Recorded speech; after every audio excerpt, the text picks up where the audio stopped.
Japanese have attacked Pearl Harbor by air. Ask not what your country can do. Kennedy has been shot. One small step for man. These truths to be self-evident that all men are created equal. Mr. Gorbachev, tear down this wall.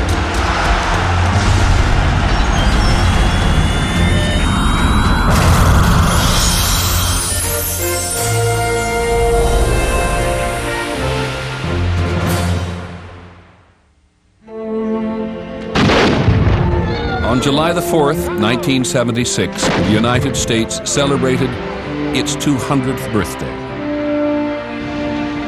In my family, that's always been a custom on the 4th of July to read the Declaration of Independence out loud. It's quite a document, the soaring beauty of it.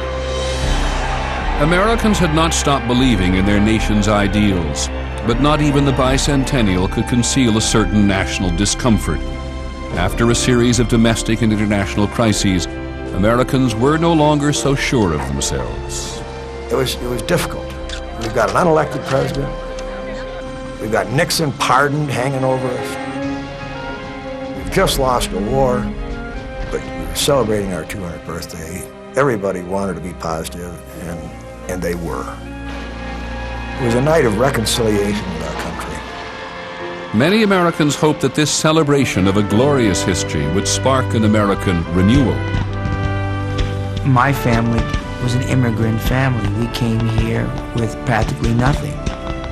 My wife was expecting, it was important for me personally, that my child was a child of 1976.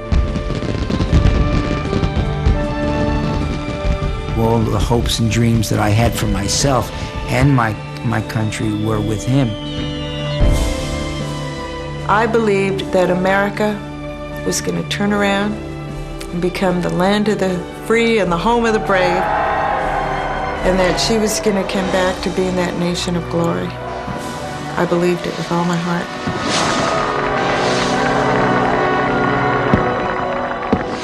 In the late 1970s, there was an uneasy feeling that perhaps the nation's best days were over. America's prestige in the world had been tarnished in the Vietnam War. The Watergate scandal had eroded people's respect for their own leaders, and the 1973 oil embargo had sapped the economy, causing a baffling combination of high inflation and high unemployment.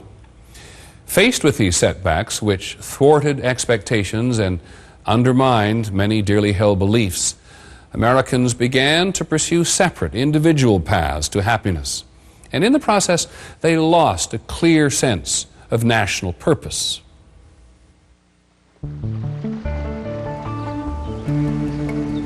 Can our government be decent and honest and purposeful and compassionate and filled with love?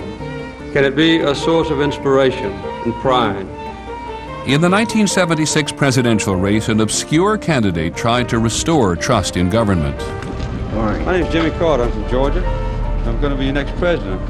You hope. I hope. My mother had said to me all along, he's going to be president. And I said, Mom, I said, I've never lied to you. He said, he's going to be president. I see it. Jimmy Carter was a one-term governor of Georgia and a peanut farmer from the town of Plains. With his strong Christian faith and sense of moral rectitude, he represented the traditional values that so many Americans seem to have lost touch with in a decade of upheaval. But even as he campaigned against the mistrusted Washington establishment, he faced an uphill battle against voter apathy, especially among the young.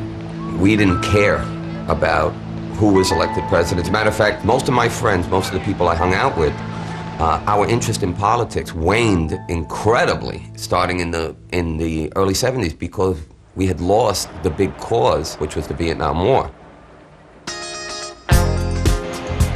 All of these people who had been into changing the world, protecting the environment, stopping the war, making racial harmony, discovered that, in fact, they couldn't change the world.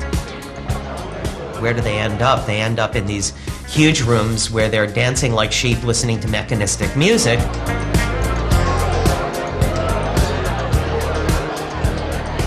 It was a new sound, disco, that drove away the blues and set off discomania. Some 20,000 discos sprang up around the country, and the most famous one was in New York City. Studio 54 was a place that everybody wanted to go to. But not everybody could get in. It doesn't matter if you're not shaving. Listen, just go home. The doorman would point, and the crowd would separate, and I'd walk in.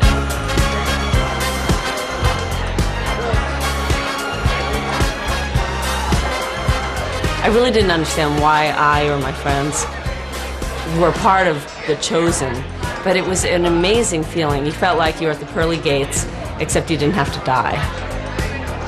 The ultimate in escapism, Studio 54 was a hangout for celebrities who danced to music with a driving beat and lyrics stripped entirely of social purpose. In the 1970s, the so-called beautiful people partied as if there were no tomorrow. There was a lot of drinking, there was a lot of drugs, and I did see people snorting the shag carpeting and saying, you know, is this coke or dust?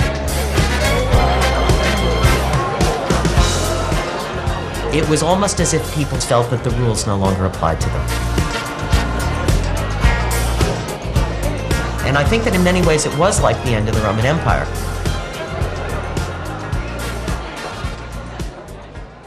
All right, may I have your attention, please? Everybody ground and run your energy, please.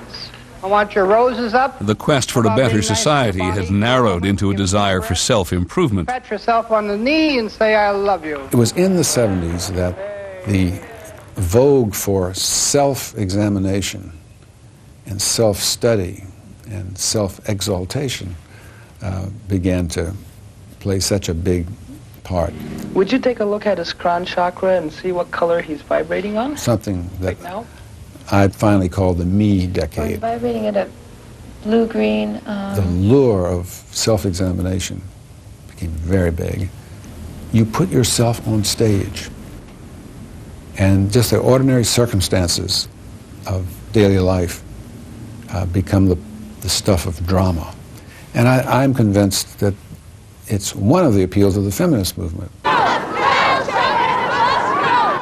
As women demanded a better role on a larger stage, a growing number of them decided to abandon their roles as housewives for paying jobs.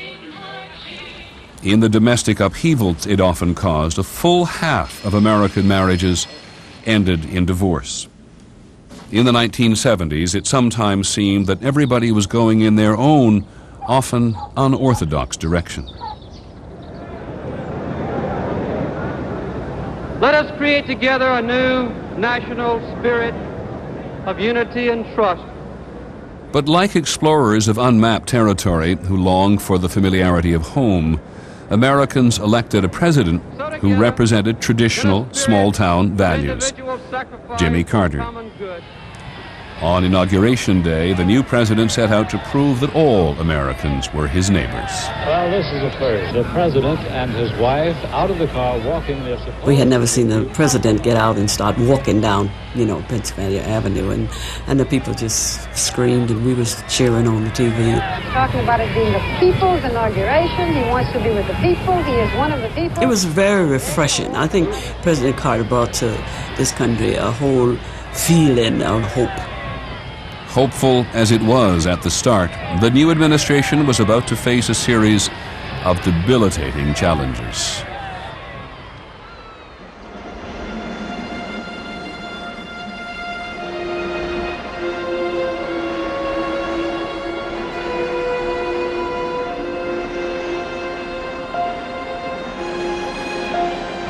In 1977, the nation suffered through the coldest winter in 40 years.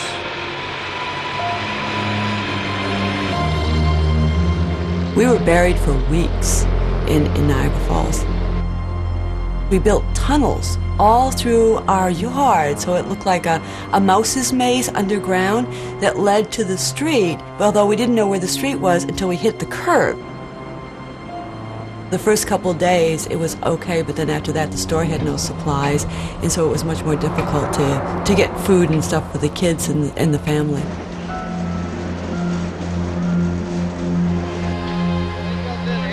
The extremely cold weather this winter has dangerously depleted our supplies of natural gas and fuel oil and forced hundreds of thousands of workers off the job.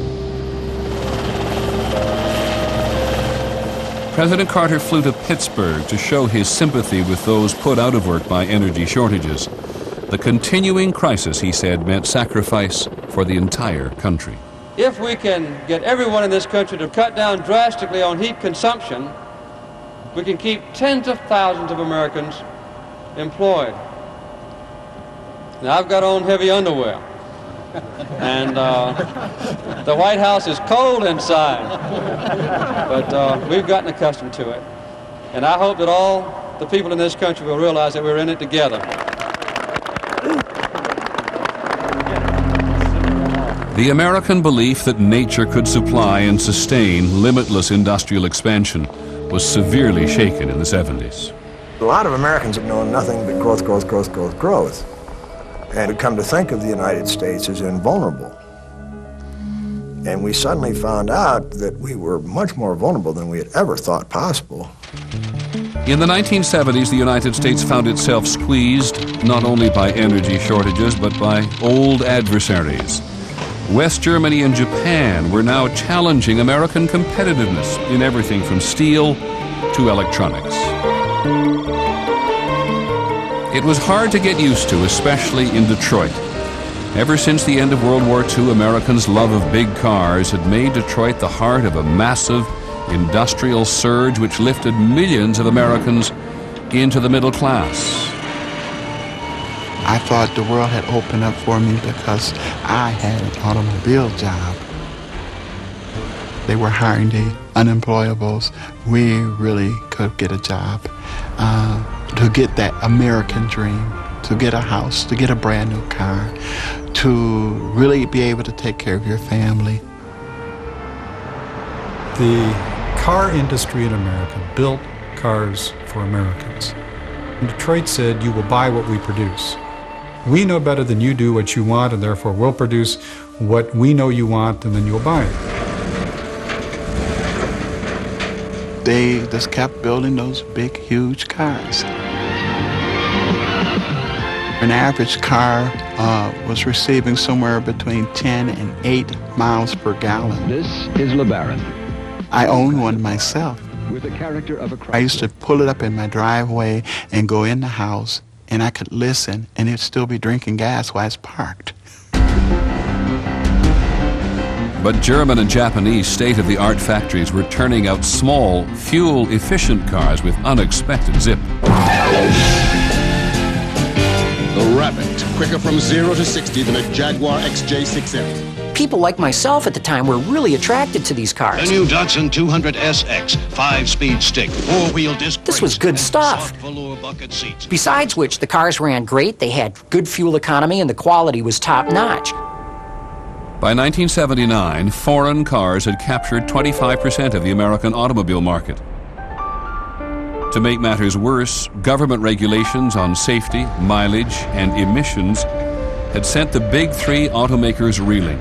Chrysler had acres of unsold cars and was struggling for survival.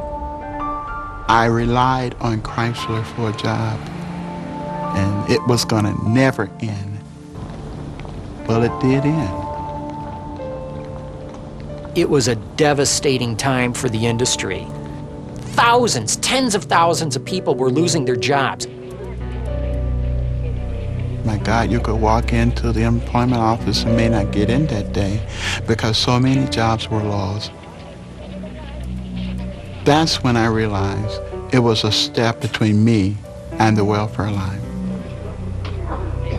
They did lose homes, they did lose cars, they did have a lot of divorces at that time. And a lot of people picked up and left the city of Detroit. In fact, so many people were leaving at that time that a saying cropped up of, the last person to leave Detroit, please turn out the lights. Millions of people followed their dream to states across the South, where the oil industry was pumping at full tilt and new electronics